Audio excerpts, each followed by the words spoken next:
Joko Anwar balik lagi ke layar lebar. Setiap filmnya keluar, banyak yang menantikan. Tapi yang jadi pertanyaan, ini film cuman brutal-brutalan doang atau memang pengen menyampaikan pesan yang lebih dalam?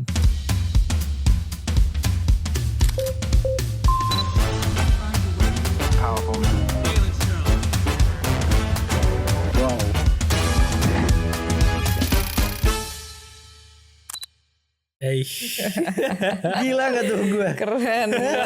Gila gak tuh gue? Ngafal ya? Apa? Ngafalin ya? Ngafalin banget. Oke. Tapi itu sengaja gue bikin buat memecahkan dua pendapat yang berbeda. Nice. Ada yang mikir brutal-brutalan doang, ada yang mikir enggak kok emang bener nih pengen nyampein pesan berasa Emang gitu. substantif gitu benar. kan. Benar Ada dua sekali. kubu. Yes. Tapi sebelum itu kita kenalan dulu kali ya. Oh, iya. Alright. Oke. Coba Sap, gimana Sap? Ya, Siapa selamat- kita Sap? Siapa kalian? Siapa kalian? Siapa? Jadi halo teman-teman semua, kembali lagi bersama Natap Layar. Kali ini kita udah ada di set yang baru, kita udah ada di Black Lodge. Yes. Dan gue co-host Sabrina dari Natap Layar. Kita juga ada. Gue sebagai host di sini, Inu dari Natap Layar. Dan of course teman sejati kita, Sejati tuh ya. Pipo dari Woodcock TV. Yeay. Coba Finally. yang nonton kasih tahu siapa yang baru kenal nama aslinya Woodcock TV di sini. Oh iya. Biasanya Karena- mereka kalau mental Kalau iya sih. Bener bro, orang-orang nih kalau misalnya gue lagi buka konten-konten di social media, kalau misalnya ada lu di mention, Iya. mereka pasti bilangnya Bang Woodcock. TV. Iya. Si Woodcock. Bang Si Woodcock dia. Iya, selalu kayak gitu. Iya sih. Iya.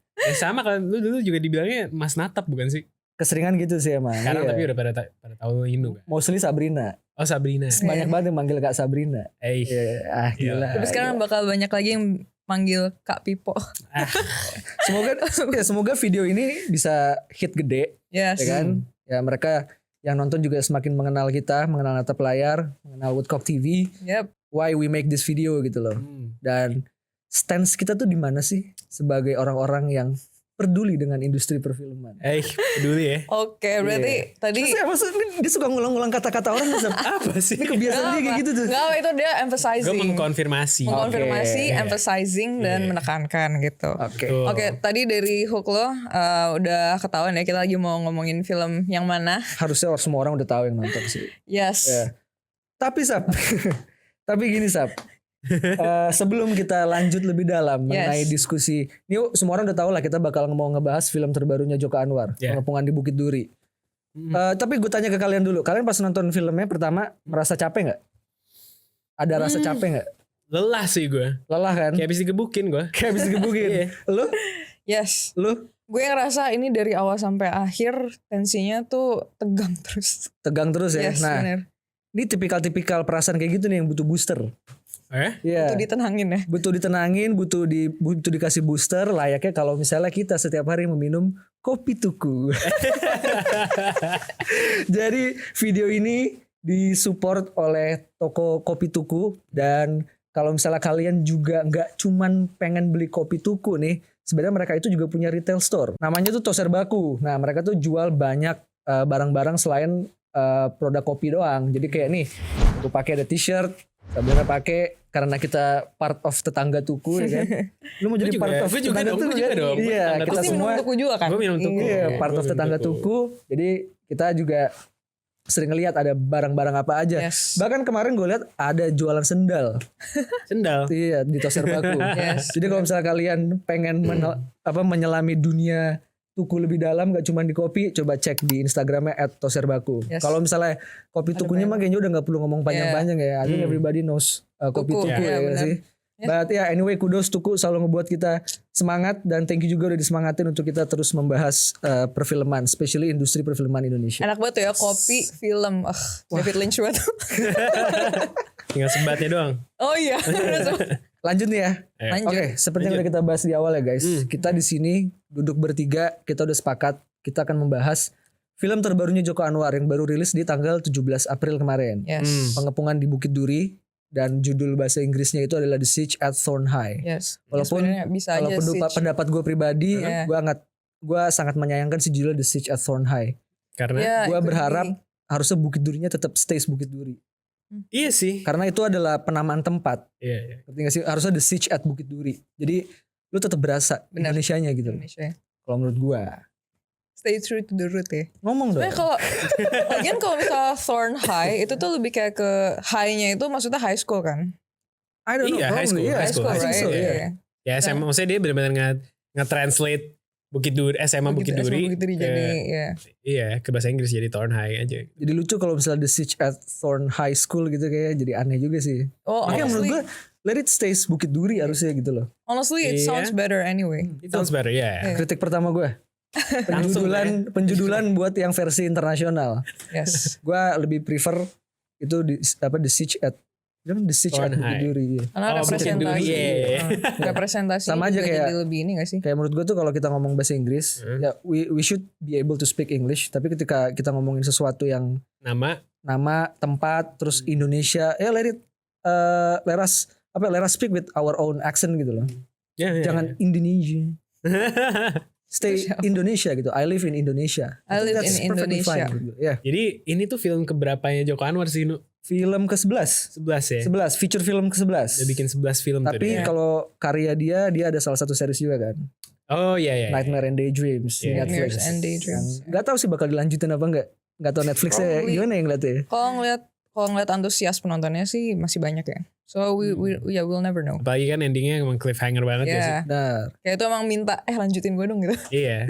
Dan itu emang sering terjadi ya. Itu sebuah motif yang sering berulang kali muncul di film-filmnya Jokan gitu. yes. Ending-ending yang bikin penontonnya tuh kayak ini bakal ada lanjutannya nggak ya? Iya, iya. Bahkan sampai di Bukit Duri nih, film yang mau kita bahas, masih banyak yang assuming kayak begitu. Nah, Kok itu endingnya gini ya?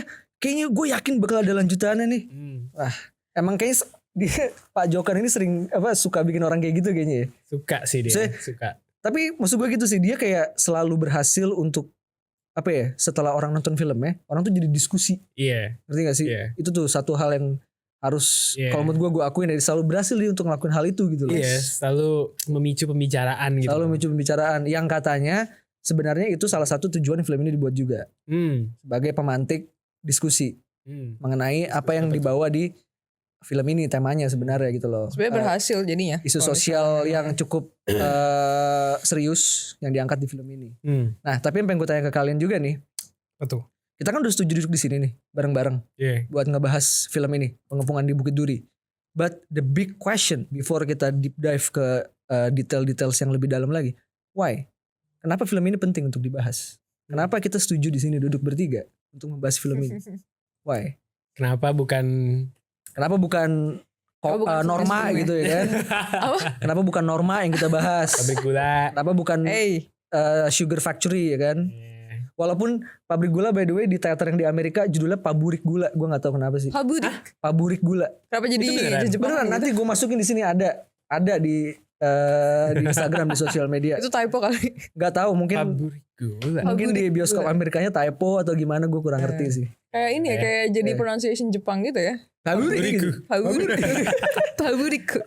Padahal itu kan R ya. Iya. Bener. Harusnya Iya, pabrik harusnya ya. pabrik aja. Iya.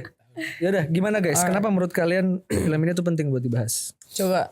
Sebenarnya You first. gue nggak bilang ini penting untuk dibahas gitu sih, Nu. Tapi Oke. maksudnya layak lah untuk kita bahas dalam format yang lebih panjang gini. Yes. Karena, well, obviously Joko Anwar itu sutradara yang bisa dibilang namanya udah gede banget lah.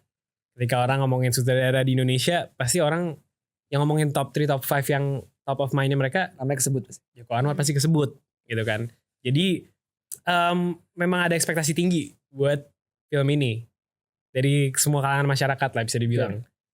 Meskipun kalau dari gue sendiri sebenarnya ekspektasi nggak terlalu tinggi-tinggi banget ya karena gue mengaku kalau I've not been the biggest fan of I see. Bang Joko Anwar. Oke. In fact gue mungkin bisa dibilang lebih ke arah lebih lumayan lumayan kritis lah. Cukup sama kritis dia. loh ke Bang Jokan. Yes. Nah, Kalau followers Woodcock yang udah ngikutin gue dari lama pasti tahu pendapat-pendapat gue tentang film-film beliau. oke. Jadi ekspektasi gue sebenarnya gak tinggi-tinggi banget Oke. gitu kan.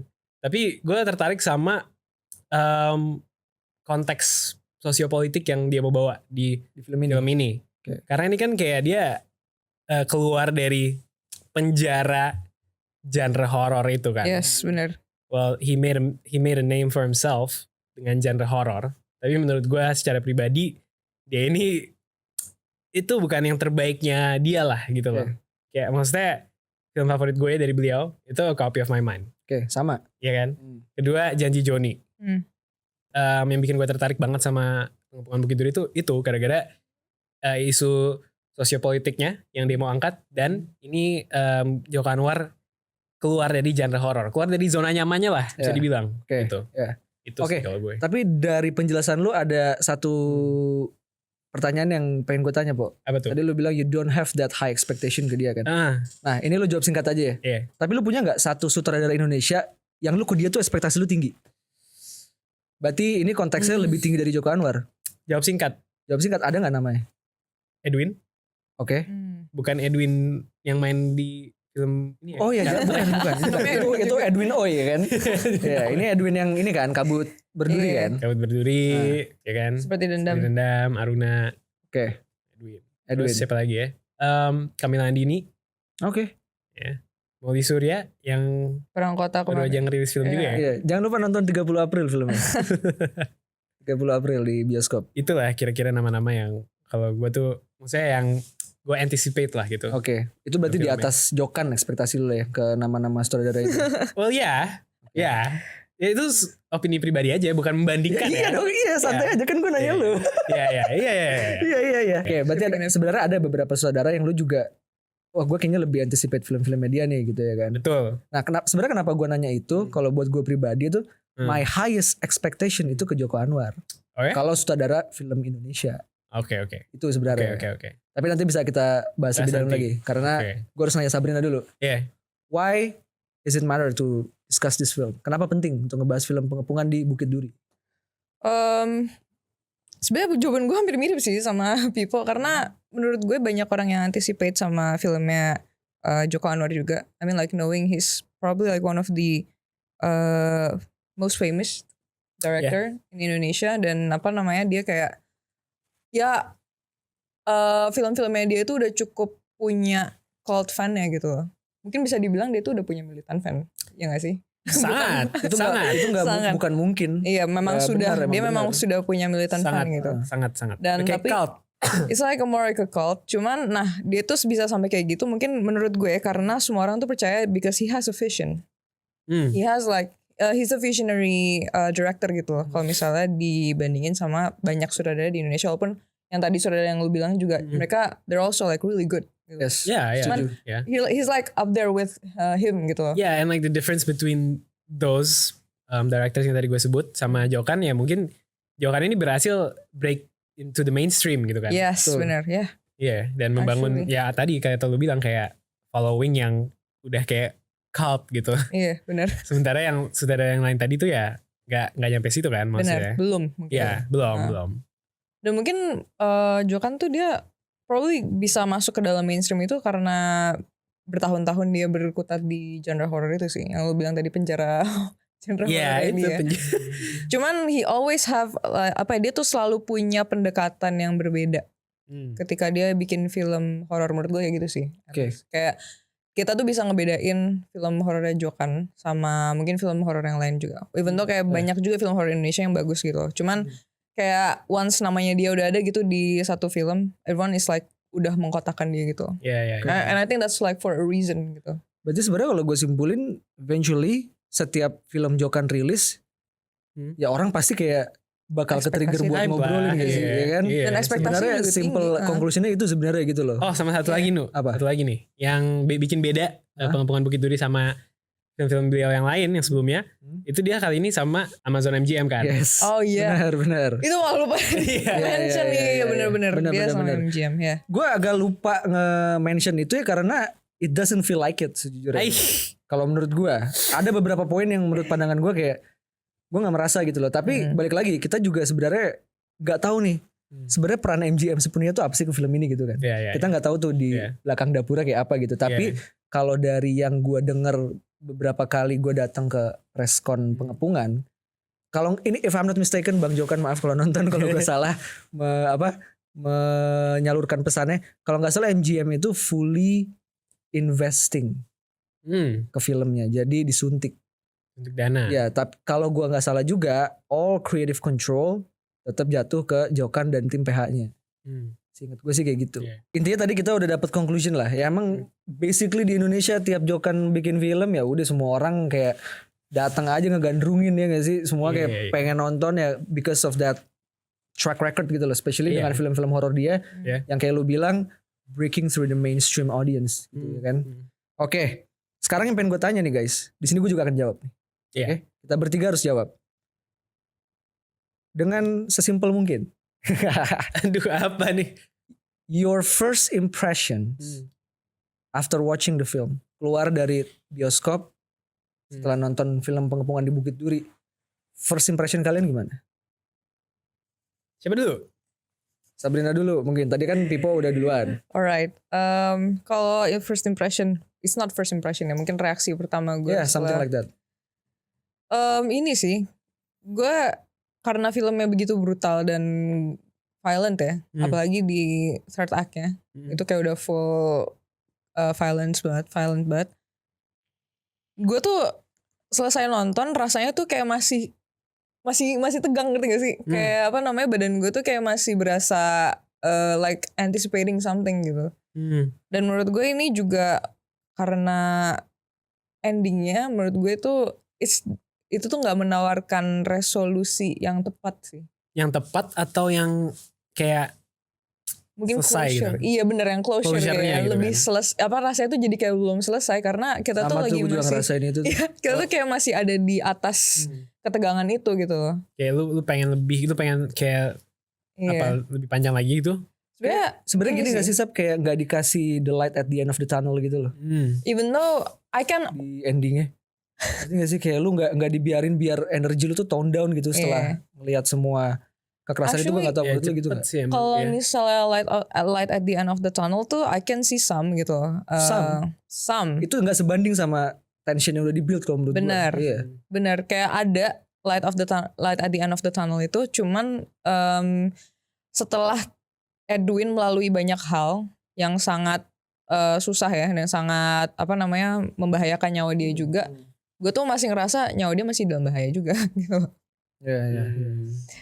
Ya balik lagi ya kayak ke poin gue tadi gak sih, kayak maksudnya Jokan tuh sering ngasih ending yang kayak cliffhanger, Yeah, yang true. meninggalkan rasa-rasa kayak aduh kurang nih gitu. Justru punch-nya tuh belum ada gitu ya, iya gak sih? Iya.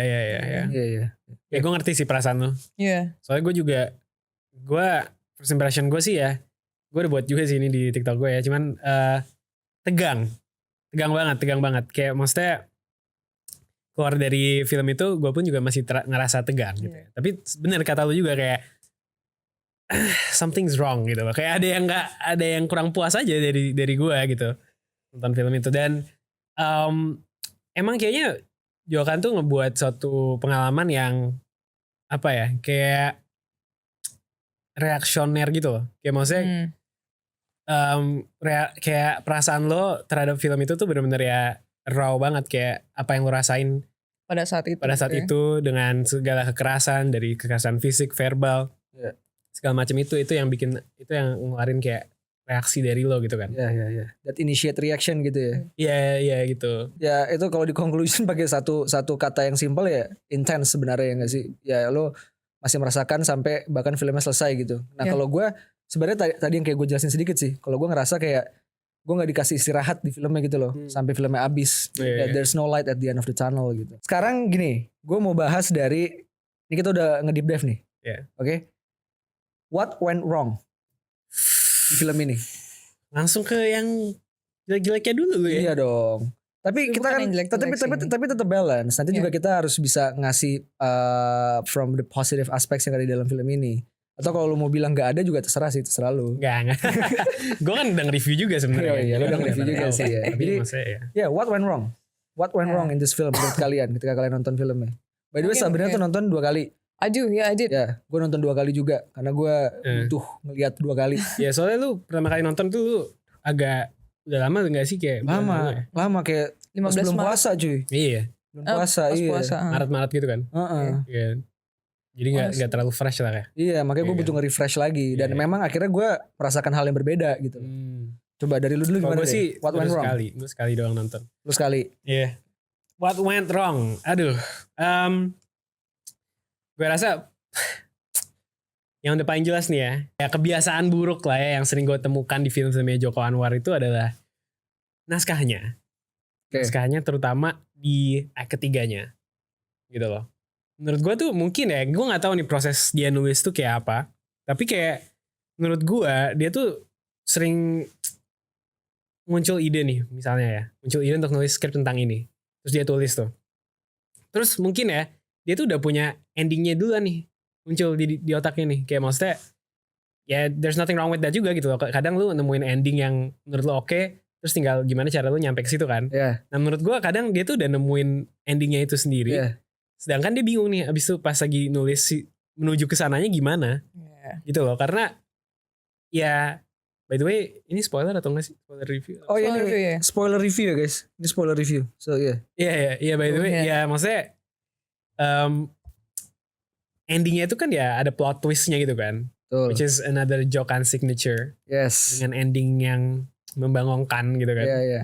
Ya menurut gue dia udah mungkin dia udah kepikiran endingnya itu dulu, kayak oh ntar, Ending ini nih. iya pokoknya Gimana caranya gue sampai ke sini ya gitu. gimana caranya si Edwin akhirnya tahu kalau Jeffrey itu sebenarnya ponakan yang selama ini dicari-cari. Iya. Mungkin nggak tahu deh itu yang bikin, mungkin dia mikir kayak itu yang bikin mind blowing atau gimana. Terus dia bingung gitu loh nyampe gimana cara gue bisa nulis sampai di situ gitu. Karena menurut gue menuju ke sana itu Banyak ini gak sih kayak semacam instant plot yang dibikin supaya memaksa bisa sampai ke titik itu. iya karena Jadi banyak kayak jadi dibuat-buat banget gitu. iya setuju. Karena Kan? gini ya, karena dari paruh pertama filmnya lah sampai mereka ada di sekolahannya itu, maksudnya sampai the actual siege happens, itu menurut gue masih solid aja gitu skripnya, kayak oke, dia menggiring kita untuk ke satu situasi yang kayak deadlock gitu, dan itu tegangnya di situ kan. Yes. Lo kayak takut si Morgan Oy ini karakternya bakal diapain nih sama bocil-bocil ini. Nah menurut gue pas dia nyampe situ itu tuh udah menurun tuh, udah downward trajectory gitu. Berarti itu poin dimana pas Morgan, si Edwin sama si Jeffrey udah kepisah pintu. Iya. Ya udah mulai di situ tuh ya. Iya. Trajektorinya udah mulai turun tuh. Iya menurut gue. Oke. Udah mulai kayak apa ya, kayak stumble gitu lah langkahnya. Oke. Kayak ibarat kata orang jalan, ya jalannya itu udah mulai pincang nih gitu loh. Karena pas di segmen itu ya, gue ngerasa lama banget tuh. Agak dragging berarti. Iya, gue Betul. ngerasa di situ pace-nya Lama. dragging gitu loh. Kayak apa ya? Kayak ada proses negosiasi gitu kan antara dua karakter ini, negosiasi dan ngambil keputusan-keputusan yang diplomatis gitu Yang kan, susah kayak sih sebenarnya. iya, kayak karena mereka ya deadlock gitu. Cuman kayak menurut gue agak terlalu Dragging. panjang sih dengan beberapa karakter dan kematian karakter yang menurut gue sebenarnya nggak ada di filmnya juga. It doesn't like Oke gitu. iya, the narrative doesn't change gitu. Yeah. Berarti kalau dari lu like the big weakness-nya yang what went wrong tuh di penulisan naskahnya. Yes. Oke. Yes. Jujur gue dulu ya. Oke. Gue setuju sama Pipo. Alright. Dan ini tervalidasi ketika gue nonton 2 kali. Ya, gimana tuh? Kayak lu ngomong masalah akhirnya gimana caranya gue nyampe ke plot twist si Jeffrey ini ternyata ponakannya Edwin ya. Iya. Gue tuh kayak gue baru nyadar si Edwin ada momen dimana dia berusaha keluar pakai apa? Lewat atas. Kapan ini Apa ya? sih itu namanya? Lewat atas itulah ya, kayak ventilasi. Iya. Kan dia pengen nge-turn off jamming signalnya biar HP-nya aktif kan. Iya. Terus HP dia jatuh kan. Iya. Itu it feels forced. Supaya apa? Supaya nanti Edwin di akhir pakai HP-nya Kristo. Iya. Ngerti gak sih? Iya, ngerti. Soalnya kan bukti Jeffrey itu adalah ponakan Edwin ada di HP Kristo yang ada video ternyata Jeffrey itu pernah ngevideoin dirinya sendiri pas dia lagi hush orang itu. Ada di Google Drive. Ada di Google Drive tapi kan sinyalnya nggak bisa kan. Iya. Terus tiba-tiba yang pas mereka udah tinggal bertiga di laboratorium, si Kristo willingly ngasih HP-nya kan. Gue kalau jadi Kristo gue gak akan ngasih HP gue di momen kayak gitu men. Iya sih. Apa logically Iya, gue akan mikirin diri gue sendiri dulu. Iya. Karena gue di situ bisa kabur, Edwin yang dicari nih sama para bocah psycho ini gitu loh. Iya. Apalagi habis itu mereka beneran kepisah gak sih? Maksudnya gak ada mode komunikasi lagi kan? Benar iya. Si dua itu. Benar, makanya jadi kayak gue ngerasa di situ ngerasa bet Ada yang dipaksakan nih. Iya nih bener-bener yang kayak lu bilang nih gimana caranya gue nyampe ke plot twist ini nih gitu. Iya. Satu itu, kedua terus gue ngerasa romantic relationship yang dibuild setengah-setengah sama guru Diana, ibu Diana itu juga agak dipaksakan. Menurut gue udah biarin sebatas temen aja. Kalau menurut gue, karena akhirnya jadi nggak memberikan makna apa-apa gitu loh yang dia ngedate di awal segala macem gitu. Iya sih. Gue akhirnya it feels kayak meaningnya tuh nggak dapet. Sama terakhir dari gue itu masalah scale of the epicness dari sisi produksinya. Oh. Karena ini gue ngaitin ke Amazon MGM ya. Gue harus akuin Ekspektasi yang udah tinggi. world buildingnya selalu Jokan menurut gue berhasil. Dari Pengabdi Setan 2 dia ngasih dunia Jakarta yang tahun 70-an, 90-an, 80-an. Menurut gue itu wah dengan gitu. pembukanya ya. Ya dengan pembuka juga yang ada Rukman Rosadi sebagai polisi. Ya. Yang ada pocong sujud. Menurut gue itu dia selalu berhasil. Tapi ketika ngebawa nama MGM, gue tuh pengen Jakarta yang dystopian tuh lebih epic, ngerti gak sih? Nggak cuman di jalan-jalan kecil ruko-ruko hancur doang, ngerti gak sih lo? Iya. Gue di ending doang kan diliatin kayak Jakarta secara bird view angus gitu loh, banyak Iya banyak sih. asap, but that's it. Nah, what went wrong menurut gue aspek keduanya adalah itu. Kayak gue punya ekspektasi lebih besar ketika MGM tuh ikut terlibat di film ini. Kalau menurut gue dua hal yang paling kelihatan tuh itu masalah pemaksaan. Ada beberapa instant plot yang kayak ini pokoknya biar kayak gini ada diginiin, ada biar gini diginiin. Sama kayak itu kalau gue productionnya sih. Gue tuh pengen kayak wah gitu, ngerti gak sih? Apalagi dia udah MGM bawa, gitu. apalagi dia udah bawa nama PH segede itu sih. Benar itu. It's like the most legendary Terus habis itu production house nih. iya, terus salah satu bagian dari promosi mereka kan bikin video kayak behind the scenes yang waktu di Pecinan itu kan. Iya. Kan the making of gitu. Itu juga membuat ekspektasi gue juga naik sih kayak soal production value-nya. Yeah, true.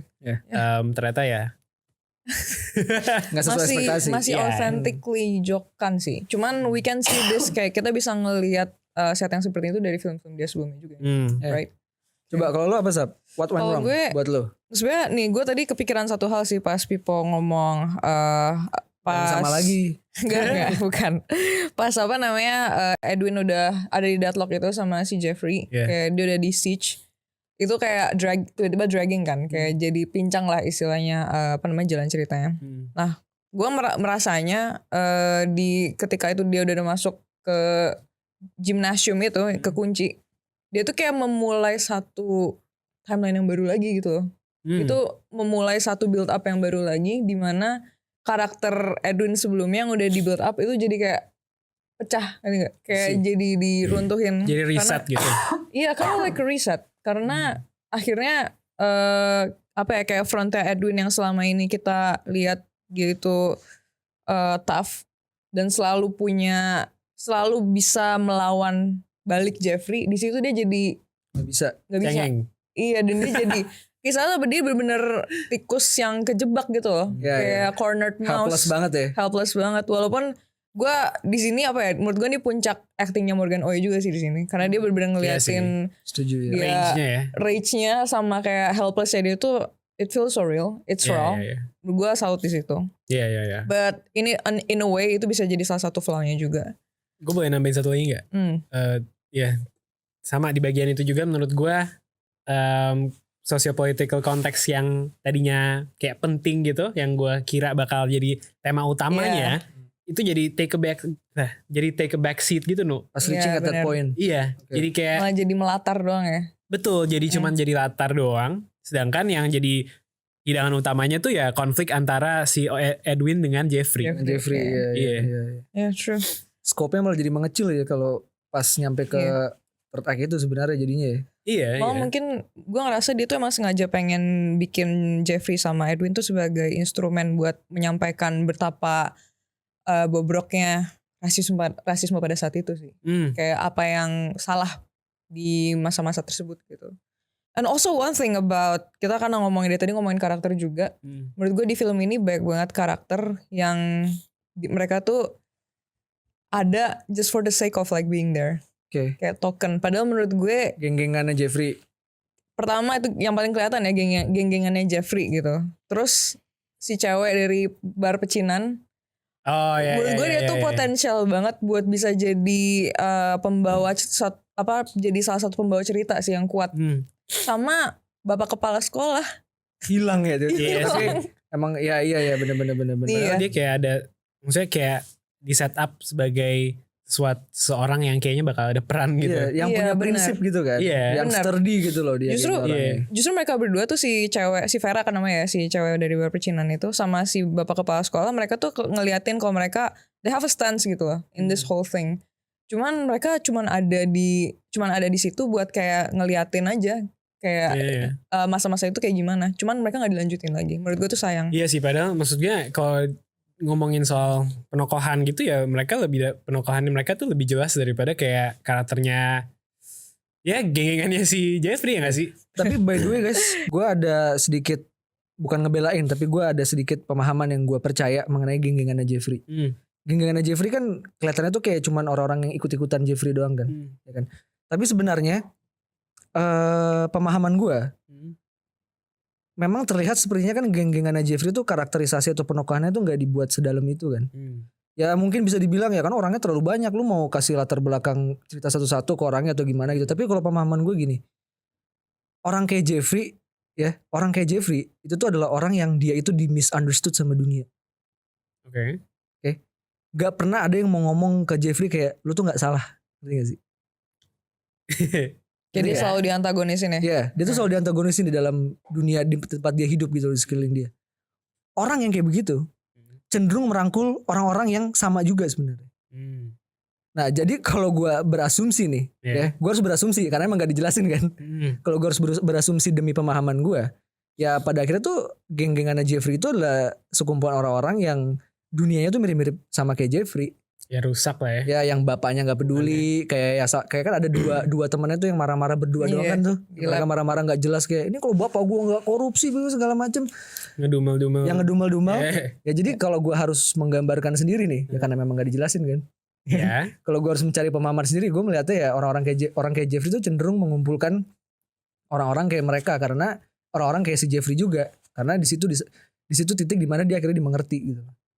Dan orang-orang itu kalau menurut gue latar belakangnya pasti pada rusak kayak Jeffrey juga. Jeffrey kan lu lihat pas Ya kurang lebih sama sih. iya celana dibuka kan pasti. dia banyak luka kan. Iya. Berarti kan dia kayaknya di abuse tuh.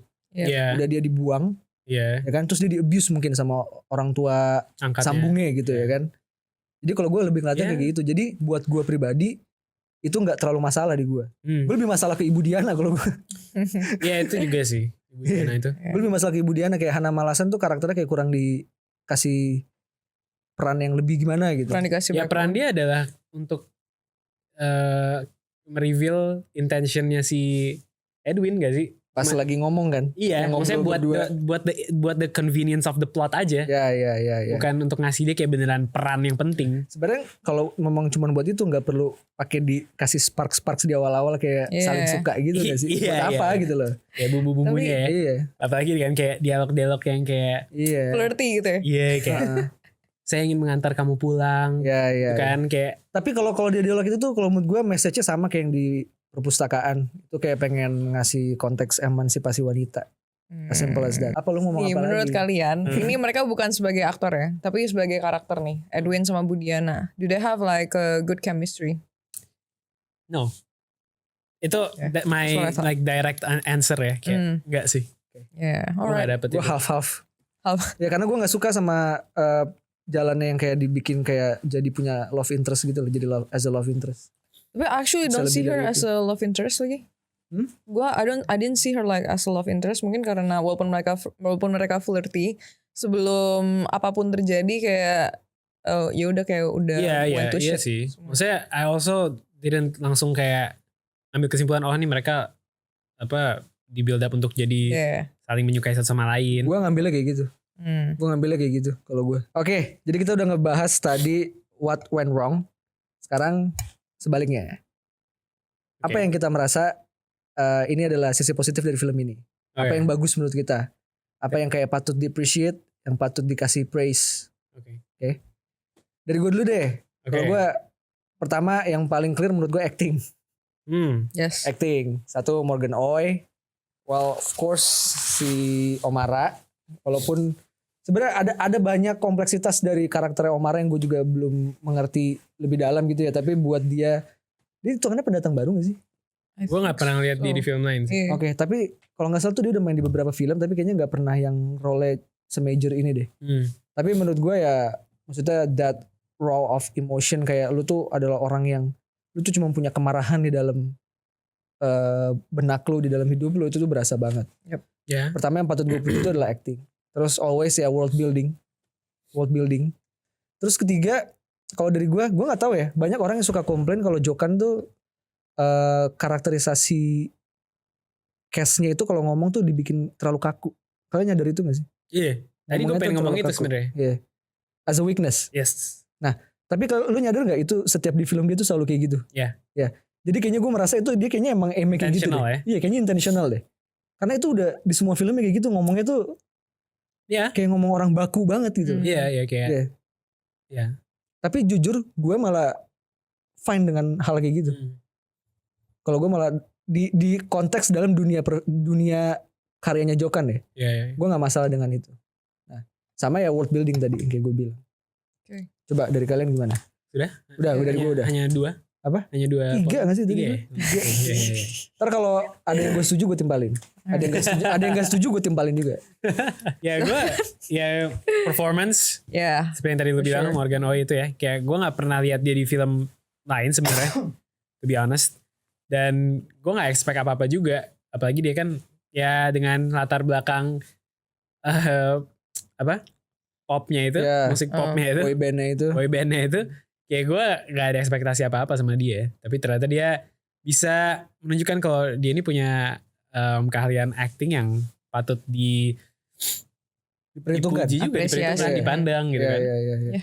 I Ya, he agree. showed range Yeah. dan membuktikan kalau ya lu sebenarnya bisa gitu loh, dari background apa ke acting ya oke lah bisa gitu Yep. kan. Selain itu gue juga appreciate karena gue appreciate Bang Jokan ini menyuarakan sesuatu yang berani juga sih, gitu kan, dengan mengangkat topik tentang racism. Yes. Itu emang coba film Indo yang ngomongin racism yang break into the mainstream ya, Yeah. apalagi gitu kan. Haven't Kayak heard maksudnya kalau one. ngomongin Edwin Babi Buta yang ingin terbang, itu film indie banget gitu kan. Yes. Kalau ini tuh bener-bener commercial value-nya tuh terlihat banget gitu loh filmnya. Iya. Dan maksud gue ya regardless of the movie itself, mau itu berhasil atau enggak buat lo, menurut gue ada apa ya, kayak ada hal yang bisa lo apresiasi dari Jokan itu ya dari situnya sih, kayak dia mengangkat isu atau topik yang beresiko gak sih sebenarnya ini? Ya, setuju. Iya. I agree. Dan yang terakhir ya world buildingnya juga gue suka. Ya. Ini gue sebutin juga di review gue dengan menggunakan ya poster-poster, graffiti, Terus coret-coretan yang di coret-coretan, kereta, ya, stasiunnya. stasiun, dan kayak berita, Ya benar. Ya. terus omongan-omongan orang di background gitu kan, Ya. percakapan mereka. Maksudnya kayak kita bisa nangkep, kita dikasih kayak konteks clues aja sih tentang kayak dunia ini kayak apa sih gitu kan. Yep. Itu gue hargain sih. Ya. Lu gimana Sob? I agree.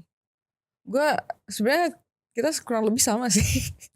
I mean yang pertama sih menurut gue performa dari deretan cast yang ada di film ini, performa cast yang ada di film ini, mereka semua tuh they did like a really good job. Menurut gue even bahkan sampai gengnya Jeffrey pun kayak mereka memang sih secara dialog ini kan emang dibikin grafis banget ya, dan Yeah. potty mouth banget kan, kayak segala macam curse word keluar, cuman Jorok banget. jorok banget. Bentar, Cuman- gue mau ngasih tahu ada satu kekurangan dari karakter yang seperti itu. Maksudnya, memang kata-kata kasar sering keluar kan. Agak susah di Indonesia ya. Kebanyakan orang Indonesia nonton jadi inget itunya doang. Iya. Too bad. Konteks filmnya tuh jadi nggak kebaca secara clear gitu loh. Malah Too bad sih, dijadiin to be honest. kayak review letterboxnya mereka. Iya, gitu review loh. letterboxnya, tweetnya mereka. Di film itu kata itu digunakan sebagai racial slur gitu kan. Ya, Iya. tapi malah yes, oh my god, itu beneran yang gue rasain sih. Iya Karena kan? jadinya tuh gue begitu kalau ngelihat orang review kata-kata pertamanya itu walaupun cuma hook doang, gue tuh jadi ngerasa kayak anjir ini mau ngatain or like something gitu. Ya, bahkan ada yang kayak kan kita kan terkenal dipanggilnya babi ya Ya. kalau di film. Rating babi per 10 gue Iya, itu gue aneh banget. kesel banget tuh ada orang What review kind of gitu. rating is that? Emoji Come babi on. gitu kan. Iya. Kayak apa sih anjing? What kind of rating is that guys? Come on, do better. Anyway, ya cuman nih walaupun mereka dikasih dialog yang kasar kayak gitu, cuman ini kan karena memang menunjukkan mereka tuh serusak apa kan, istilahnya serusak. Mereka tuh ada di pergaulan yang salah gitu loh. Nah, anak-anak ini tuh emang benar-benar menyampaikan itu kayak mereka tuh berhasil untuk ngasih lihat kalau sistem pendidikan Indonesia tuh gagal di dunia ini, di dunia distopian itu. Di negara Indonesia. Di negara Indonesia di tahun 2027 tersebut. Walaupun sebenarnya itu also like a implicit. Iya. Refleksi dari. Suatu refleksi, suatu kritik juga sih. Nah hal tersebut itu kan juga secara straightforward kayak calling out this country. Kayak emang there's something wrong with like what you're doing with like the education gitu loh. Kayak ada yang salah sama cara kita mengelola pendidikan di sini gitu. Dan well like you said, itu juga satu hal yang berani. Dan gue juga salut sama Joko Anwar, dia bisa, he has like the guts buat dia bisa membawa ini ke bawa studio internasional lagi. Iya bener, bawa studio internasional dipertontonkan ke halayak besar gitu. I think that's like something that we need to appreciate sih. Karena balik lagi ya kayak ya gue sih berkaitan sama poin lu tadi ya Sab. Kayak maksudnya gue juga ngelihat ini filmnya banyak ngomongin soal, terutama di paruh keduanya ya, ngomongin soal kayak siklus kekerasan dan trauma yang diturunkan dari generasi ke generasi. Bener. Kayak maksudnya ketika masyarakat yang memelihara kebencian itu dibiarkan begitu saja ya akan menghasilkan bibit-bibit yang penuh kebencian juga. Bener. Gitu kan. Menurut gue itu salah satu warning yang diberikan Jokan di film ini. Gue ngeliat film-film kayak A Clockwork Orange dengan gengnya Alex DeLarge itu. Terus kayak Kaneda di Akira dengan gengnya dia juga. Maksudnya ini bukan membandingkan film kualitas filmnya ya. Enggak. Gue sama sekali enggak. Gue cuman ngeliat kayak paralelnya. Ya. Ya gue ngeliat paralelnya mereka sama-sama menggambarkan generasi muda itu yang kacrut, kacau balau, busuk, segala macem. Yang merupakan produk dari society yang hancur. Gitu. A byproduct. Ya benar. Oke guys, kita lanjut ke segmen selanjutnya ya. Apa tuh? Sebenarnya gue udah bilang ke kalian nih, sebenarnya kan kita tadinya tuh segmennya udah gue share ke kalian. Tapi gue pengen gue ganti nih. Gue ganti karena arah pembicaraan kita so far. Oh ya? Ya, kita dari tadi udah ngomongin masalah what went wrong, what went right, positifnya, negatifnya segala macem. Tapi ada satu hal nih kita belum fokusin. Apa tuh? Yang tadi lu bilang di awal, Po. Mengenai tema yang dibawa di film ini. Bener juga sih. Ya kan? Iya. Mending kita di brief ke situ. Nyampe gak sih pesannya? Nyampe gak sih pesannya? Maksudnya ketika lu nonton filmnya, lu keluar dari bioskop, lu merasa gak sih, oke bener nih pesannya ini tersampaikan. Gue jadi ngerti karena nonton film ini gitu loh, pesan ini gitu. Anjir, gue jadi makin sadar. Atau sebaliknya. Atau ternyata yang kayak tadi gue bilang di Hook, ini film brutal-brutalan doang ternyata gitu. Nah mending kita deep dive ke situ. Dibanding kita kayak mencoba mengubah dari apa yang udah terjadi. Karena seperti yang tadi kita udah bilang juga sebelum kita take kan. Film yang udah dirilis, keluar sana udah gak bisa diapa-apain. True. Itu udah menjadi interpretasi jutaan manusia gitu kan. Well, can I say one thing buat itu? Let's go mulai ya. Oke. Yes. Tadi kan lu bilang ini apa nih film cuma brutal-brutalan doang gitu. Kemarin tuh kita Gue bukan bilang, gue nanya. Iya, cuma asumsi. Nanya. Menanyakan kembali. Tapi gue yakin itu banyak ada di benak orang-orang sih yang habis nonton film ini. Yakin banget gue. Setuju. Tuh, kenapa harus gebrak sofa tuh? Setuju gue. Gue setuju. Karena gue terlalu setuju. Oh, karena gue terlalu setuju. Karena nonton film ini kayak orang langsung ngerasa kayak, karena memang yang di hyperfokusnya tuh yang di fokus secara berlebih itu memang pada aksi tersebut gitu, aksi brutal-brutalannya. Nah kemarin itu kita sempat ngobrol juga kan di off camera. Kalau kenapa gue ngerasa di film ini tuh tindakan brutalnya tuh grafis banget gitu. Mungkin karena itu, karena visual yang kayak gitu sama dialog yang penuh dengan curse words, itu tuh yang tajam, sharp enough buat bisa mengepenetrasi audience gitu. Karena itu salah satu hal yang paling gamblang yang bisa dilihat dan langsung bisa kena ke orang untuk menyampaikan pesan tadi yang kita omongin. Ya gue rasa Jokan juga gak tau ya, ini yang gue rasain aja ya. Kayak maksudnya Jokan penyampaian pesannya juga emang secara belak-belakan banget di sini. Maksudnya gamblang aja, maksudnya lu gak usah gue tuh kadang kayak menurut gue orang tuh banyak kayak menganalisa filmnya tuh dengan mengupas tuntas apa segala macem lah, kayak lapisan-lapisannya. Tapi menurut gue enggak. Menurut gue film ini tuh semuanya ada di depan lo gitu loh, disampaikan secara belak-belakan. Setuju It's loud setuju ya. Iya, it's very loud. Ini terlepas dengan ending cliffhanger dia ya atau segala macam kayak gitu. Ini menurut gue salah satu film Joker yang ceritanya tuh paling just udah compact gitu ya, udah just selesai gitu loh. Iya, bener. Itu juga. Iya. Udah. Sedih. Thank you semua. Lanjutin. Tapi gini, ngomongin gini, kemarin kita sempat bahas juga ada yang review di Letterboxd ya. Di Letterboxd atau di X gue lupa. Yang kayak ini film tuh sebenarnya nihilism atau kayak membawa sentimental value sih gitu. Kalian ingat gak sih kita pernah bahas kayak gitu? Kayaknya ada orang kayak ngomong gitu di X deh. Atau gue lupa ngomongnya di X atau di Letterboxd. Kalau nggak salah ini orang tuh kayak menyimpulkan ini film tuh ternyata ya nihil aja gitu loh. Maksudnya nggak memberikan sentimental value atau gimana, kayak ya udah sebenarnya tuh hampa. Nah, tapi gini, konteks yang pengen gue bahas buat gue pribadi nih Po ya. Gue nggak tahu Sabrina gimana. Gue sama Sabrina itu sempat screening kan, special screening, tapi bukan gala premier. Jadi dia itu mengundang banyak komunitas untuk nonton film, pengepungan di Bukit Duri. Tujuannya adalah ketika nonton film itu tuh kita ada diskusi. Jadi yang nonton nih semuanya tuh dibolehin ngomong. Gak dikasih batas jam, makanya sampai lewat jam buka puasa tuh kita nonton. Iya. Jadi kita nonton tuh siang ya Sabe, siang ke sore. Itu di studio tuh sampai jam 7-an. Jadi 7:30. Diskusinya tuh ini ya, maksudnya rame gitu ya. Rame karena gini, yang gue dapat dari Jokan juga pas gue ngobrol sama dia, dia tuh bilang rencana gue pokoknya kalau film ini rilis sebisa mungkin di banyak daerah, abis nonton ada diskusinya. Makanya kayaknya dia sekarang tuh ngelakuin kayak pengepungan di kota-kota gitu kan. Mengepung Bandung ya, itu kan salah satu campaign dia tuh. Nah tapi at that time ketika gue nonton itu emang berasa banget Po sebenarnya social commentary yang di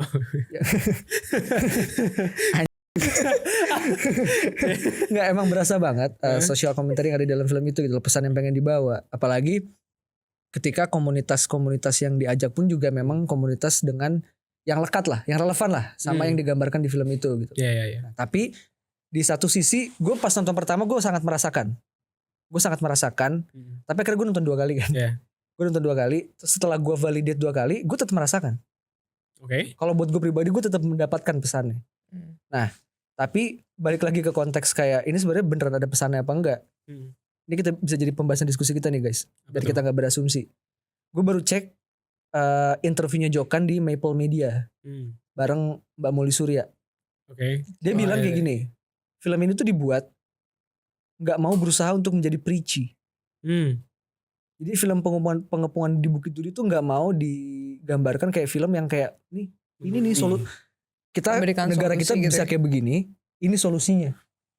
Dia gambarinnya nggak kayak gitu. Tapi justru endingnya adalah menjadikan pertanyaan, apa yang bisa kita lakukan? Nah itu Jokan sendiri yang ngomong tuh. Gua nonton di Maple Media. Jadi he's not trying to be preachy in this film yang kayak menjadi gaung atau kapalnya yang bisa memberikan solusi gitu atas concern yang diangkat di film ini. Dia lebih ke balik lagi nanya, jadi apa yang bisa kita lakukan nih? Gitu. Gimana menurut kalian? Menurut gue film ini gak preachy sih. Ya maksudnya kalau dia ngomong itu tujuannya ya oke, ya dapat gitu loh kayak. Ini gue gak ngerasa keluar dari film kayak gue abis diguruin nih Jokan. Beda kayak pas gue keluar abis nonton beda kayak pas gue abis kelar nonton Siksa Kubur. Itu gue ngerasa kayak ini gue diajarin tentang agama nih sama dia nih. Gitu loh. Ya but anyways, kalau ini gue enggak sih. Kayak ya gue cuman ngeliatnya ini keresahan dan kemarahannya Jokan yang waktu itu, dan gue tuh sempet nonton juga dia ngomong kalau yang memicu dia menulis skrip ini pada tahun 2007 itu adalah ketika dia melihat teman-temannya sendiri yang ngajak dia nebeng di Medan, malah mukulin orang etnis Tionghoa lah. Benar. Gitu. Dan di situ dia gara-gara dia ngeliat itu, jadi dia ke-trigger untuk nulis untuk menyuarakan keresahannya dia itu. Katanya skrip itu dari tahun 2007 ya. Iya, udah lama banget gitu kan. Tapi akhirnya dia baru berani untuk melakukan itu sekarang, katanya gitu. Dia ngomong sama produsernya gitu. Jadi menurut gue ya film ini gak preachy sih, gak preachy. Emang maksudnya ya tema-temanya udah jelas terpapar dan gak dikomunikasikan dengan menggurui gitu loh. Tapi pertanyaan besarnya ke kalian berdua, dapet nggak Pesannya? pesan yang mau disampaikan sama Jokan setelah nonton film? Kalau gue tuh one thing that I got, sebenarnya tadi sempat dibilang juga sama Pipo di segmen sebelumnya, kalau gimana itu jadi kayak warning sih. Dia tuh kayak ngasih tahu ini yang bakal terjadi sama society kalau misalnya orang-orang itu lebih memilih untuk merawat kebencian dibandingkan untuk healing atau kayak ya membuka jalan buat sesuatu yang lebih susah gitu, which is like kayak accepting kalau kita dulu memang bejat gitu. Kepada kaum kita punya sejarah kelam. Kita punya sejarah kelam gitu. Yang by the way gak pernah dibahas di mana-mana gitu. Maksudnya gak diajarin di kelas sejarah. Gak dinormalisasikan untuk dibicarakan. Benar. Betul, kayak maksudnya it's just swept under the rug aja. Padahal banyak korbannya kan. Yes. Benar. Gitu.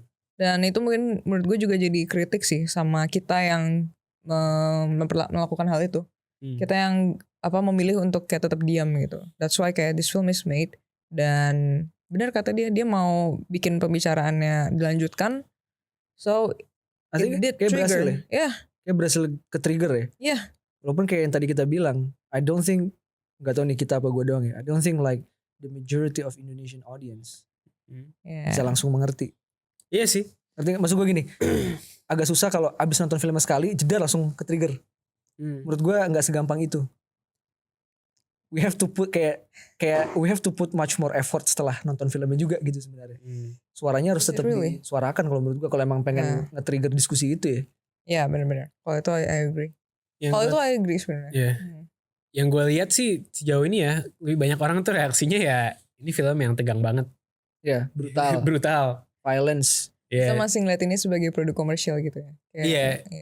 Iya, maksudnya itu mungkin gak tahu ya, itu bisa jadi gambaran buat kita menilai apakah film ini sukses menyampaikan pesannya atau enggak gitu kan.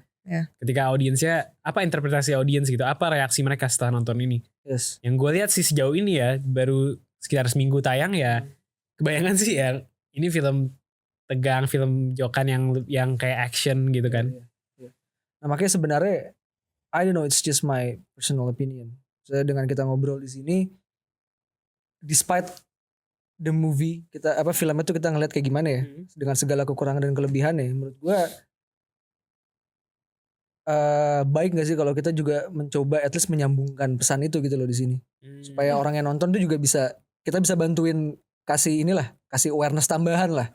Karena kalau kita ngomongin pesannya doang nih, menurut gue tuh emang penting buat dibahas, ngerti gak sih, buat jadi trigger gitu loh supaya kita bisa lebih aware lagi.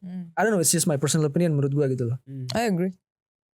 Maksudnya ini dari awal kenapa kita bilang film ini penting juga sih. That's like one of the reason. Mungkin lebih ke ini kali ya, menghimbau ke penonton-penonton juga yang udah nonton nih atau yang mungkin mau nonton, kayak to see past like the violence. To see past the violence supaya kayak mereka bisa istilahnya kenapa? Supaya bisa melihat lebih kan. Iya benar, kayak jadinya walaupun itu yang paling tajam kayak bahasanya terus aksi yang ada di dalam filmnya, tapi sebenarnya itu semua tuh dibuat karena ada tujuannya gitu. So I think we have to put more effort buat kita bisa melihat tujuan tersebut. Nih mungkin ada pertanyaan sih gue ke lu berdua ya. Kita kan udah ngelihat ada film kayak gini dengan cara pembuatannya yang brutal dan gamblang gitu ya. Dan bagaimana reaksi penonton kan? Is this like, menurut kalian ada cara yang lebih baik nggak buat menyampaikan pesan seperti ini di film gitu? Ya sebenarnya dengan tema yang diangkat Jokan, yang berangkat dari kejadian nyata gitu ya, trauma yang dialami oleh negara ini, menurut gue banyak sebenarnya bisa bungkus ini dengan berbagai macam cara gitu loh.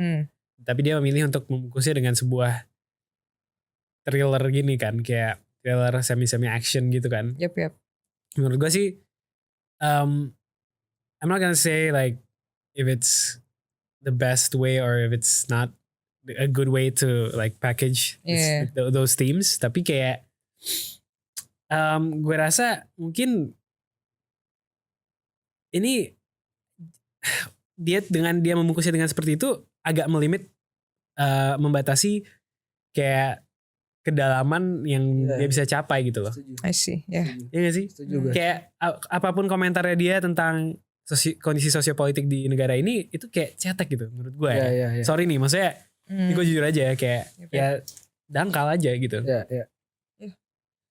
Mungkin itu juga kenapa makanya akhirnya banyak orang-orang yang reaksinya kayak yang kita bilang tadi. Hmm. Itu lebih fokus ke brutalnya, Entah. tegangnya, ya kan. Iya.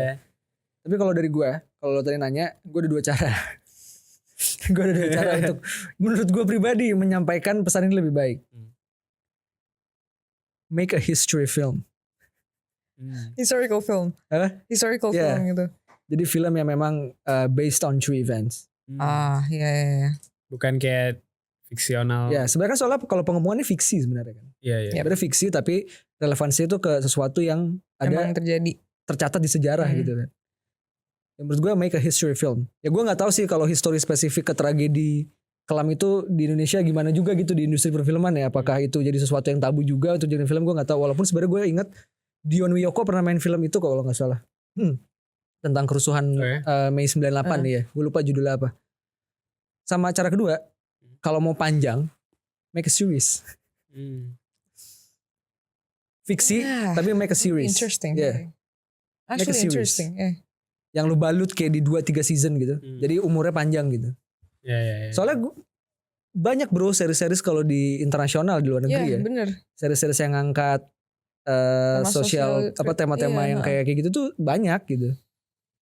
Iya. Kalau menurut gua Iya. Menarik sih kalau misalnya ada Iya. series itu karena emang dia bisa cover temanya dengan lebih lebih panjang, panjang, lebih dalam. lebih dieksplor lebih dalam Iya. gitu kan. Maksud gua dengan Nightmares and Daydreams Ganti. sama series dengan pesan ini. Maksud gua kalau mau diskusinya lebih lanjut lagi gitu. You don't have to do it with Netflix. Ngerti gak sih? Bikin lagi. Yep. Iya. Setuju sih gue tapi. Banyak Ya. juga kan film dilanjutin jadi series. Iya, bener sih. Kalau misalnya lo masih mau ngebawa world buildingnya si Jakarta Pengepungan 2027 ini. Tapi ya, Edwin. Iya sih, maksudnya setelah gue berpikir lama gitu tentang film ini, dengan tema yang apa ya, tema dan mungkin subject matter yang punya urgensi yang penting gitu. Menurut gue agak sayang sih hasilnya itu, maksudnya apa ya, dia tuh outputnya kayak pengepungan di Bukit Duri aja gitu. Ya. Ngerti gak sih? Paham. I understand. Iya gue ngerti. Iya. Jadinya ya balik lagi sih skopnya jadi kecil kan. Emang kecil. Iya. Iya. Skopnya jadi kecil gitu. Insightful ya. Ini sesuatu hal yang sebelumnya kita belum utarakan kenceng-kenceng sih. Jadi kayak Iya. akhirnya Ini sesuatu yang kita nggak bisa bahas semuanya di Instagram sama TikTok. TikTok mungkin bisa kali ya. Ya. Cuma kalau Instagram kepotong 3 menit kalau mau jadi reels ya kan. Instagram mungkin Mark Zuckerberg anti kritik atau anti review. Nggak boleh dibatasin makanya. Oke. Oke, kita lanjut ke segmen selanjutnya ya. Alright. Oke, segmen selanjutnya guys, gue pengen bacain beberapa review di Letterboxd. Hai. Tapi gue ada sedikit peraturan nih, respon sesingkat mungkin nih. Oke. Berapa kata? Apa? Berapa kata? Coba Ya kasih roll. setuju atau tidak setuju, banyak setujunya, lebih banyak tidak setujunya, lebih ke gitu aja. Oke. Jadi gak kasih penjelasan. Ya, gak usah penjelasan boleh 1 kalimat. Oke. Galak banget gue jadi host ya. Iya. Soalnya gue digalakin sama orang-orang di belakang kamera tuh lihat tuh. Dikasih gitu terus. Oke, ketawa dong kalian. Haha gitu. Ini kalian semua ada yang udah nonton Pengepungan di Bukit Duri belum? Belum. Astagfirullahaladzim. Spoiler semua ya? Hah? Kita spoiler aja. Nonton ya guys. Oke, gue bacain satu review di Letterboxd nih. Ya. Dia ngasih 5 stars. Oke. And this. Starting strong. Okay.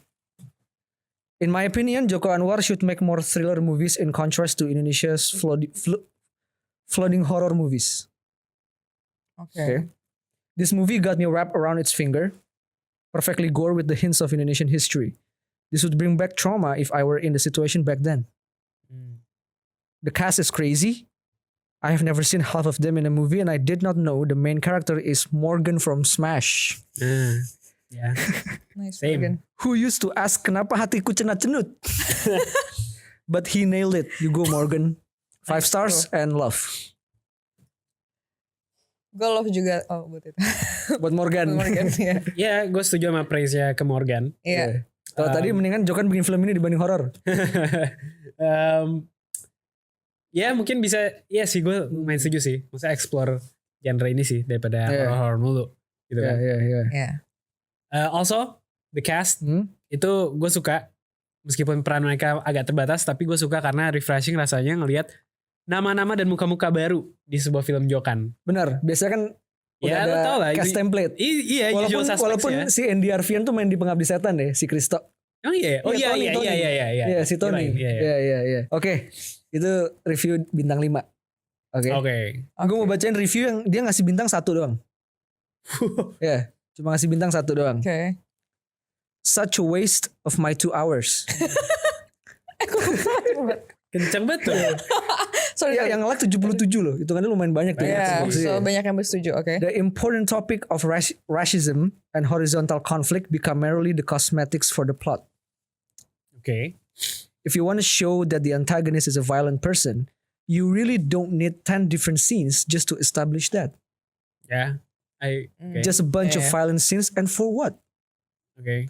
I somewhat agree that movies are not obligated to give moral lesson or some sort, but to free ride a sensitive and important topic of civilian unrest and racism in Indo just for a stupid family drama. Duh. The single star bintang yang dia kasih is my appreciation for the production.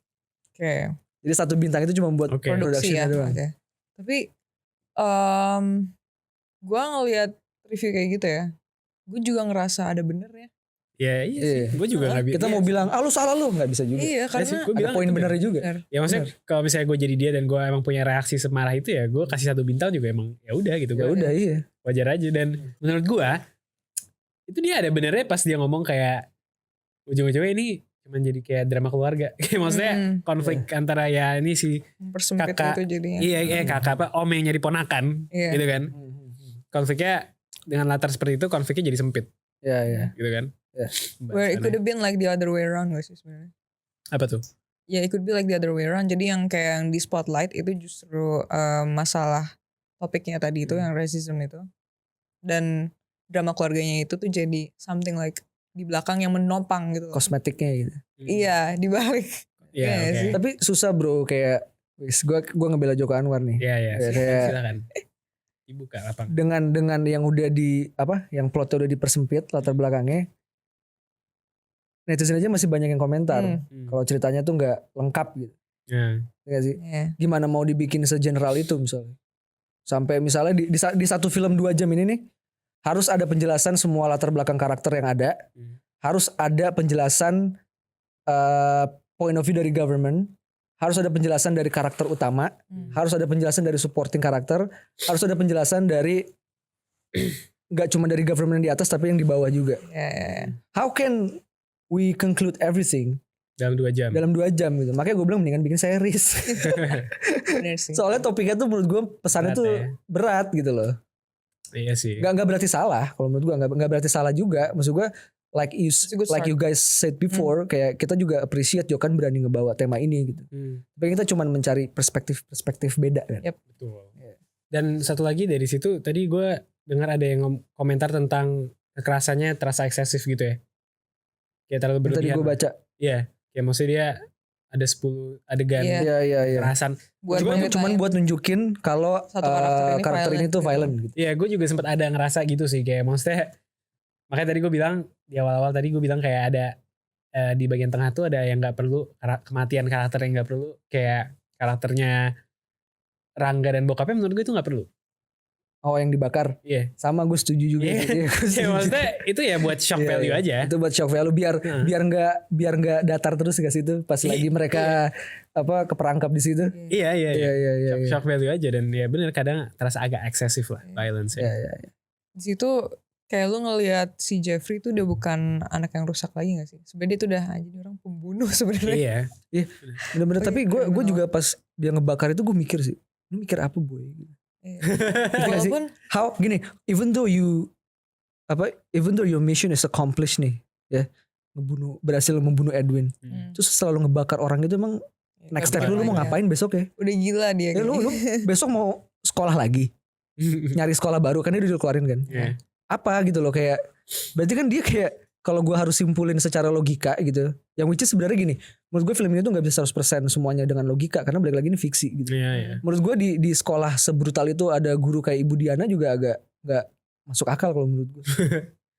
Yang terlalu kayak soft spoken, baik hati. Gue mau dia bilang kalau misalnya jadi guru cewek, para murid-murid cowoknya ini nggak kayak ada ajang adu gitu kan, dia bilang kan di kontes gitu.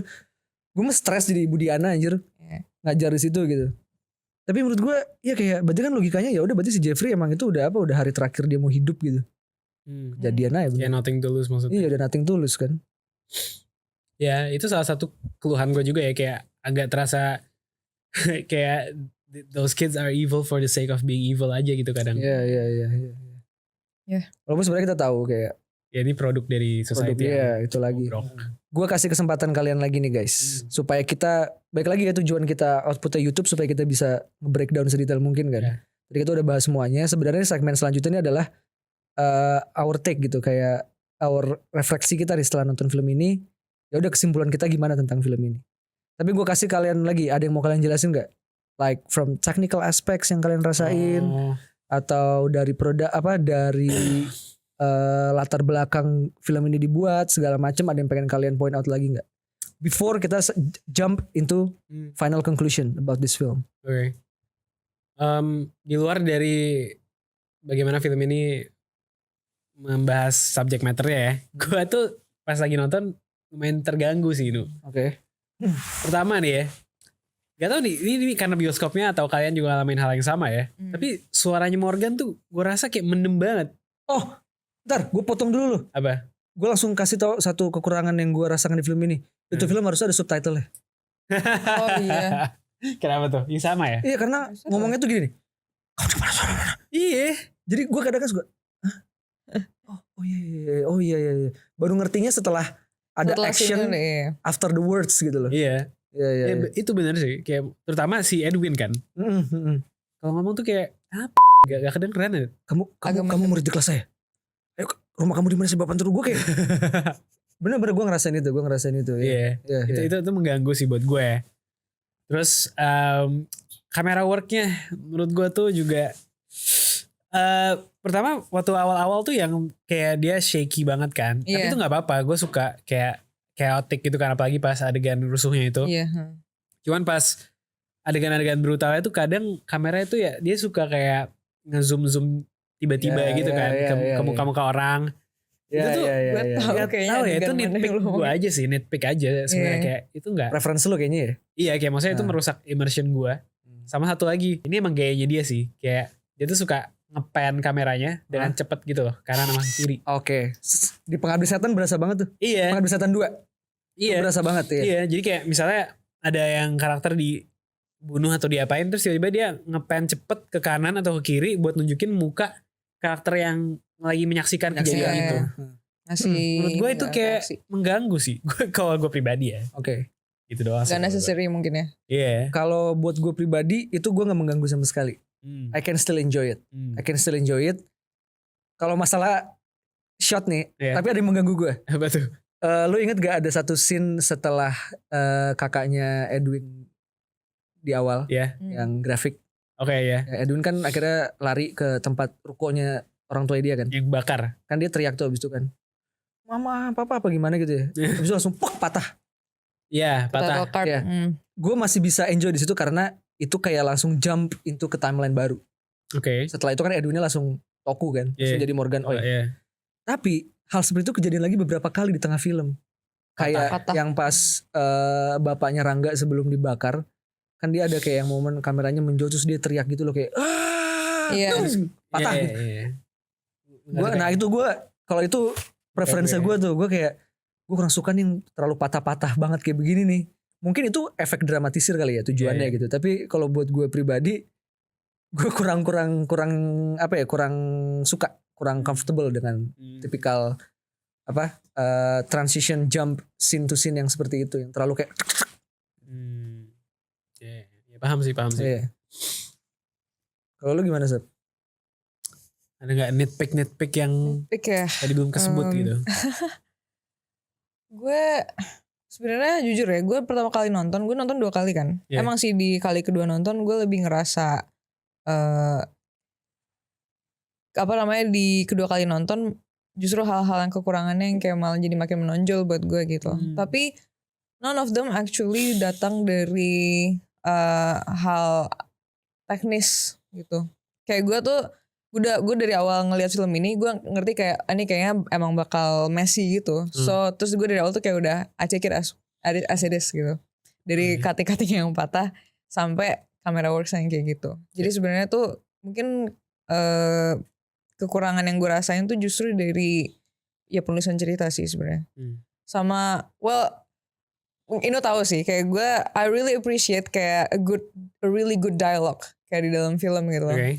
Either itu dialog ataupun monolog, pokoknya satu hal yang bikin kita tuh jadi menjebur ke karakter ini gitu loh. Iya. Nah di film ini itu yang gak gue dapet sebenarnya. Apalagi karena semuanya bener gitu sih, dan apalagi kita dikasih lihat beberapa karakter yang tadi gue bilang kayak mereka tuh menunjukkan potensi gitu loh. Terus ternyata ya di akhir sampai pada akhirnya gue nggak dapet rasa itu lanjutannya gitu. Ya Budiana sih itu yang paling sayangkan ya. Iya. Soalnya jujur gue kalau ngomongin Hana Malasan as an actress, gue tuh lumayan fans sama dia sih. Especially dari Shadow Stress ya. Iya. Walaupun di Shadow Stress juga mirip-mirip tuh kalau udah ngomong bahasa Indonesia kaku-kaku gitu tuh style itu. Nah tapi itu kan kalau gue ngeliatnya ya kalau di Shadow Stress itu karena mereka tentara. Karena mereka ya dididik kayak gitu. Bener. Nah tapi gue boleh jujur kayak masa nggak boleh? Ya maksud gue kalau nggak jujur biasanya tuh buzzer. Ngomong karena dibayar. Silakan lanjut. Mau ngomongin buzzer atau apa? Beda topik nanti gitu ya. Beda segmen ya. Terlalu ngalor gitu. Nggak, Hana Malasan. Gue kurang suka lagi performance-nya di sini. Di pengepungan ya. Oke. Kalau buat gue pribadi juga not as strong as di Shadow Stress. Iya di situ. Ya maksud gue nggak tahu ya. Mungkin ada beberapa orang yang emang secara pembawaan gitu ya, secara fisik dan segala macam itu ya dia cocok untuk main like certain roles gitu kan. Menurut gue kalau Hana Malasan tuh kayaknya kurang cocok deh kalau mainin yang kayak soft spoken, kayak lembut gitu. Agak kontradiktif sama dunianya, dia terlalu cheerful gitu loh. Iya gak sih? Iya. Terlalu cheerful di dunia yang udah kacau balau gitu. Gak tau mungkin itu symbolism of hope, gue gak tahu. Masih ada orang baik, masih ada orang baik gitu ya di tengah kacauan ini sih. gitu. Kayak emang intensional karakternya dibikin kayak gitu, walaupun kayak apa ya nggak dikasih penopang yang kuat juga sebenarnya. Itu dia penopangnya gak kuat. Kenapa dia se-cheerful itu? Senyum-senyum dulu anjir di situ. Dari awal dia ngajak ngobrol Edwin. Senyum. Gimana hari pertama gitu? Kayak gila nih orang positif mindset banget menurut gue. Apalagi dia pas ditanya latar belakang dia cuma bilang kayak iya dulu aku kelas psikologis terus aku suka tantangan. Terus sekolah ini menantang. Udah. Tapi intinya gini, kalau ngomongin as in general gitu, gue sih suka kalau ngeliat Hana Malasan tuh main di film lebih banyak lagi gitu loh. Dengan role-role yang lebih variatif lagi gitu. Menurut gue she really nailed it in the Shadow Stress gitu. Oh ya, definitely. Pas ini bro, gue tuh suka banget pasin lagu M83. Iya. Yang si Hana Malasan akhirnya yang ngangkat Aura Ribeiro pas kecil. Iya. Itu gue itu kehook banget. Iya. Itu menurut gue bagus banget. Itu bener-bener kayak apa ya, closing arc-nya si Hana Malasan tuh siapa namanya dia di situ? Umbra ya. Inspektur Umbra. Iya, Inspektur Umbra. Iya. Tapi dia di situ ya, tapi Shadow Stress emang mereka stark banget sih digambarinnya. Aurora sama Hana. Prediksi menurut kalian Shadow Stress bakal masuk FFV tahun ini gak? Maybe. Karena dia masih eligible filmnya buat dimasukin. Oh iya. Prediksi kayaknya masuk deh. Apalagi kalau dari production ya. Kalau Pabrik Gula productionnya. Pabrik Gula masuk gak FFV? Gue nanya serius ini. Kan productionnya juga. Productionnya bagus bro. Iya. Productionnya mahal. Oh iya. Shadow Stress production. Yeah, it's one of the good things for the film. Iya. The acceptable thing. Iya. Acceptable ya. Acceptable. Sebenarnya kan tergantung balik ke PH-nya lagi mau masukin apa enggak sebenarnya. Oke. Alright guys, karena waktu kita sudah cukup terbatas. Oke. 5 menit lagi. Sekarang kita masuk ke bagian akhir. Oke. Conclusion. Kasih 1-2 kalimat yang enggak ngalur ngidul. Kesimpulan kalian terhadap film Joko Anwar Pengepungan di Bukit Duri. Right. Oke, kesimpulan gue terhadap film Pengepungan di Bukit Duri, film ke-11 Joko Anwar, I really appreciate him as a director sebagai sutradara Indonesia. Dan menurut gue seperti yang gue bilang tadi di awal, it's always exciting untuk mengantisipate film-film Joko Anwar gitu, because dia adalah salah satu sutradara Indonesia yang kalau bikin film visi sama menggunakan hatinya itu kelihatan. Gue appreciate dari situ gitu.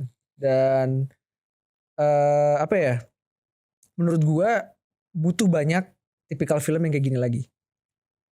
Dan gue harap selain film ini juga bertujuan untuk menjadi trigger untuk memantik diskusi yang pengen diangkat, jadi trigger juga di industri perfilman Indonesia buat membuat film dengan tema atau konsep yang lebih fresh dan lebih berani.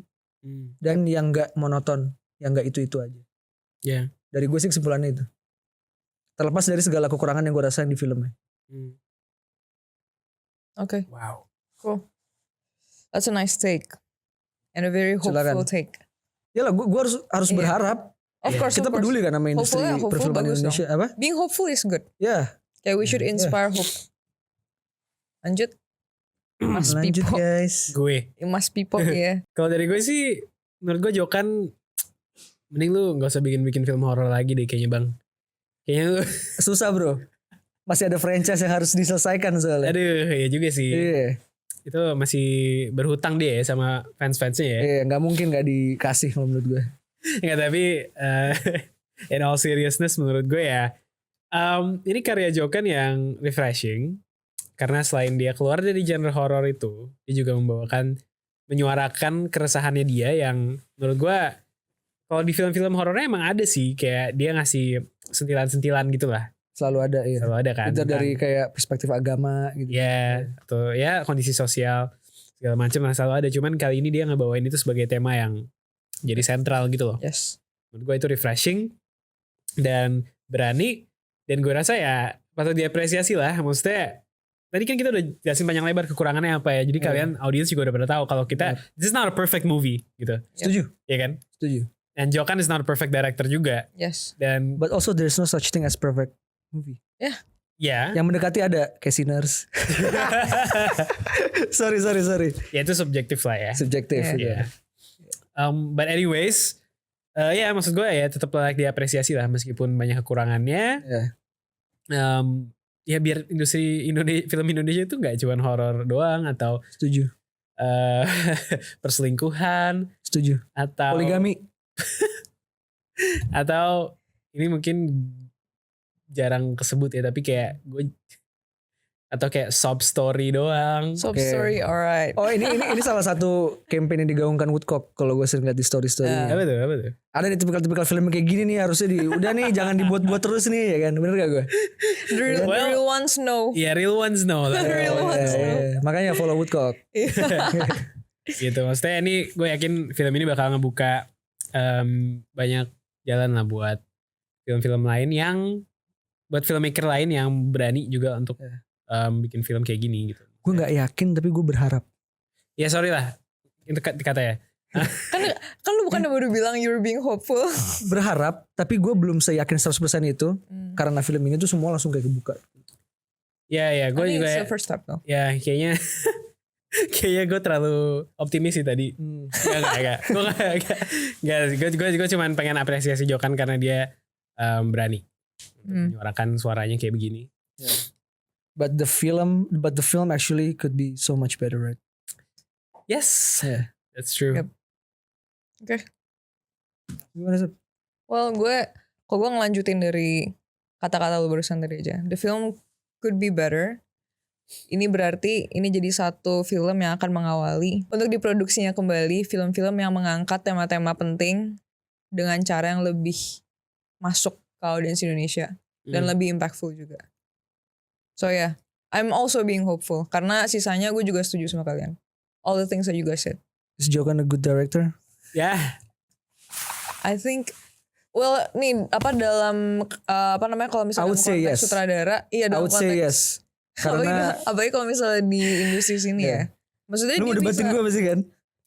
Lu mau debatin gue pasti at kan? least gini nih, dari kacamata dia berani untuk ngasih sesuatu yang berbeda sih. Iya. Kayak being different with other directors. ya maksudnya gue apresiasi itu. Dia dia berani ngambil resiko, berani untuk beda dari yang lain. Beda, maksudnya keluar dari zona nyaman, Ya. keluar dari apa yang laku di Indonesia gitu kan. Ya gitu doang. Juga Harus kayaknya harus ada part 2.